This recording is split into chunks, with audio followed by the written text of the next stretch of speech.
So like I said in the last video, there are two types of chemical bonds, these invisible forces that hold two or more atoms together that exist. And the first one I want to talk to you about is ionic bonds. What are these ionic bonds and why do we give them a special name if it's just a chemical bond between two atoms? And again, in this image, the atoms are represented by these little white circles with googly eyes, and the bond is this blue line between them. Ionic bonds are formed when one or more electrons, remember electrons are on the outside of the atom orbiting around that nucleus, when one or more of those electrons are transferred from one atom to the other.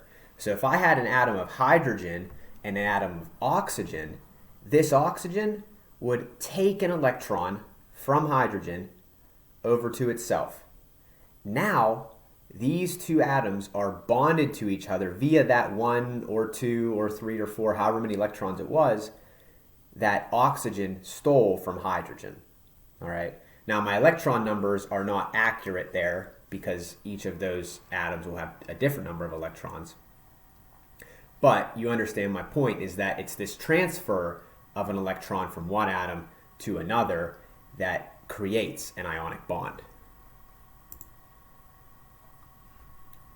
And when this happens, we have another property that is gained or lost from an atom. So when one electron is completely transferred from one atom to the other, basically one atom gains an electron and the other atom loses an electron, we form what are called ions. And ions are just atoms that have either gained or lost an electron. Now remember, what charge do electrons have?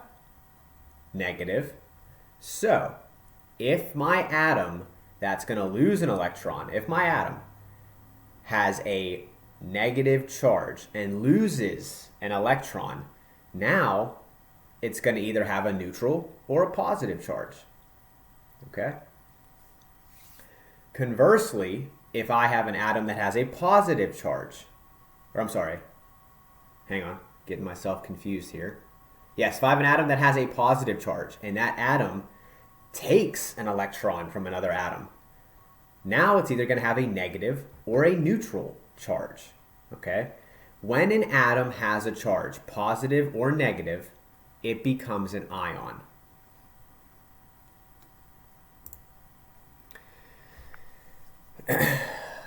So, let's test ourselves. If an atom loses electrons, if it loses a negative charge, then it will have what kind of charge? Yeah, you're right. Positive, no doubt. And if you can't remember that, remember this awesome science joke. This atom is positive that it has lost an electron, and it's not wrong.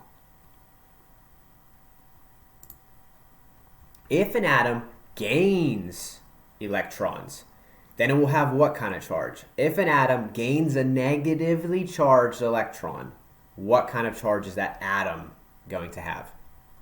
Yup, negative, all day.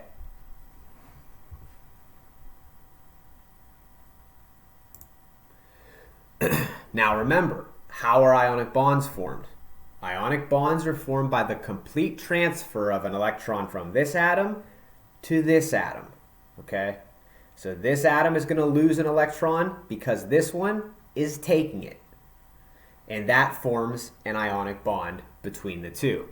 Now, why the heck do I have this mountain of material picture here? Well, first off, that is salt, folks. That's road salt. And salt is a really good example of atoms that form ionic bonds with each other. Now, how does this ionic bond form? Well, as we just discussed, if a positively charged atom gains an electron, it will have a negatively charged atom, or a charge. It would have a negative charge. So gaining an electron gives a negative charge. Losing an electron gives a positive charge. And I'm sure you've heard your parents say before, or you've had your peers say, or maybe even you've said it, opposites attract, right? So it's no different in chemistry. A negative charge and a positive charge are going to attract one another. Okay? So the stealing of that electron creates a positive atom and a negative atom, and their charges are going to draw them to each other. That is the ionic bond. And here's my example in regard to the salt above. Sodium tends to give up its electrons. It can't hold on to its electrons very well. And it becomes Na+. Na is just the symbol for sodium. So sodium plus. So it loses an electron, so it gains a positive charge, and it becomes an ion.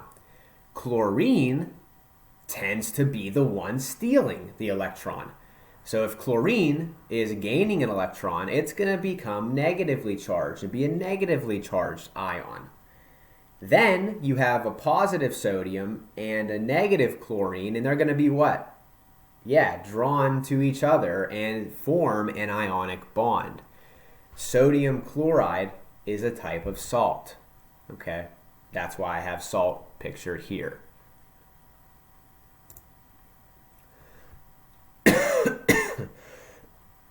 Excuse me. And right here, all I'm showing you is this is a bunch of sodium. Sodium are all the pluses, and chlorine are all the minuses. They just bond like this. They're ionically bonded to each other because they have that negative charge due to the gaining or loss of electrons.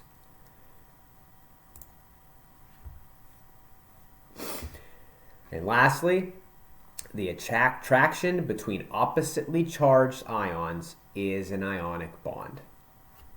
Way to go, folks. See you in the next one.